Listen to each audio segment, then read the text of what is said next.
wrote a wonderful essay called Language and Freedom. Before I get there, though, it seems to me what the motivation to study language was to understand something which you often talk about as human nature. I was going to ask you what I still don't quite know what the phrase means, human nature, but you seemed attracted to the notion that understanding human nature would help us understand social interactions, an issue that has been and clearly is very important to you when you get there. And you were attracted and have written a lot about Rousseau. Now, I remember Rousseau, Jean-Jacques Rousseau, had a big impact on me when I read him, The Social Contract, because of that famous phrase, man is born free but lives forever in chains, which took me a long time to understand. And but Rousseau had this idea, which in your writing you've repeated a number of times, that somehow the natural state of man, and we'll just use man for that moment here, is a good one, and somehow society screws that up. So, for example, you wrote, actually at the time of American Draft Resistors, you were saying many who were beginning to recover from the catastrophe of 20th century Western civilization, which has so tragically confirmed Rousseau's judgment. And he wrote, "Here arose the national wars, battles, murders, and reprisals which make nature tremble and shook reason, and all those horrible prejudices which rank the honor of shedding human blood among the virtues. The most decent men learned to consider it one of their duties to murder their fellow man.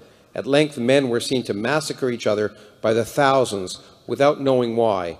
More murders were committed on a single day of fighting, and more horrors in the capture of a single city than were committed in the state of nature during whole centuries over the entire face of the earth." Now, is that really, it seems to me that that's wrong. That's Rousseau. Yeah, it's Rousseau, but I mean, Yeah. you quoted it. And the question is, do you agree with that? I mean, it seems to me that, in fact, one of your former colleagues, Steve Pinker, has written a book, The Better Angels of Our Nature, that in fact, if you wanted to choose a time to be around and have a happy, nonviolent life, today is a lot better than when you're being around at Neanderthal times. Well, that's what he claims, but the weight of evidence is strongly against it. You think so? I think so. There's very good work by a serious anthropologist, Brian Ferguson is one, who's worked through his data and I think shown that it's probably wrong for about 95% of human existence, namely the hunter-gatherer periods. It's really with the emergence of state systems, the development of complex agriculture, they begin to get wars that are very destructive. I mean, there's killing among hunter-gatherers, but it's pretty limited. But there has been moral progress. In fact, you wrote. Well, one thing that he says is correct. I think that's about it. Since the Enlightenment, there has been moral progress. In our own lifetimes, there's been moral progress. So consider, for example, the status of women's rights today and in 1950. Very different. The status of civil rights, very different. Gay rights, very different. That's progress. And it's been going on slowly since the Enlightenment. But that's a pretty brief period of human history. And in fact, right at this same time have been the most murderous, destructive wars ever. And even the 70 years ago, the creation by some of the smartest people in the world of a device that may destroy us all and is on the verge of destroying us all. We'll get to that. As you know, I'm the chairman of the board of Bolton, the Atomic Scientists. It's an issue that's really of great interest to me. You actually just reproduced a quote I was going to talk about for you. Is it that there has been moral progress in many ways, status of women in particular. You talk about your daughters versus your grandmother. And you say it's fairly brief, but don't you think it's interesting that coincides with the rise of science? Do you think that's coincidental? No, it's not coincidental. Part of the contribution of the Enlightenment was to free inquiry from constraints, which led to the rise of science. So breaking free of these fetters that society had imposed did permit the rise of science, did permit moral progress, also permitted massive destruction. Well, now we're going to get to the massive destruction, and you're interested in that. You wrote, at one point, and the transition in this language and freedom, which is really trying to understand whether your scientific and intellectual background somehow motivated, in some sense, your social activism. Could I make... You can say whatever you want. Take a look at the first sentence. The first sentence of this article says, I've been asked to talk about language and freedom. There's a lot to say about language.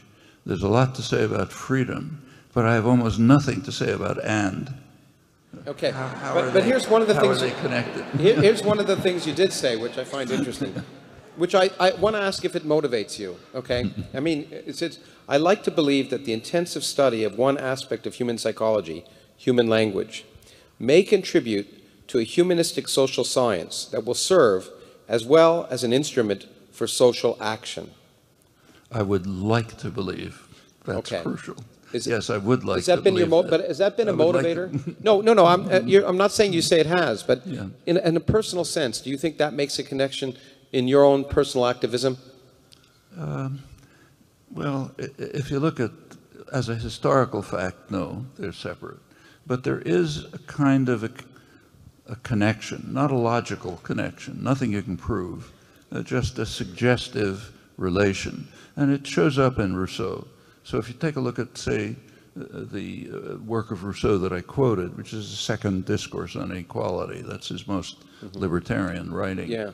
He begins with a pretty strictly Cartesian view of animals as being machines, just reflexive machines compelled to do what they do by internal and external circumstances, without the creative character of human thought and behavior. And he then says, again in roughly Cartesian terms, that what is unique and distinctive about humans is this internal creative capacity. That's what makes humans different from the rest of the natural world. Then comes a thesis, which is not proved, but I think is plausible, namely any social arrangements that inhibit or constrain that free creative capacity are fundamentally illegitimate unless they can justify themselves. That means any structure of authority, domination, hierarchy, whether it's in a patriarchal family or in international affairs or anything in between, should be subject to challenge. It's not self-justifying. There's,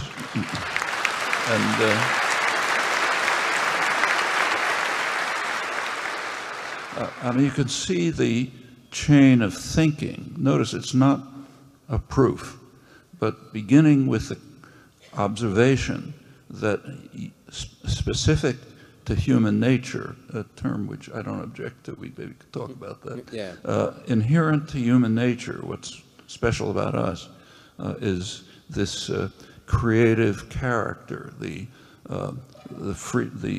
need to inquire, to create, to act, to choose what you do, how you speak, how you interact, and so on.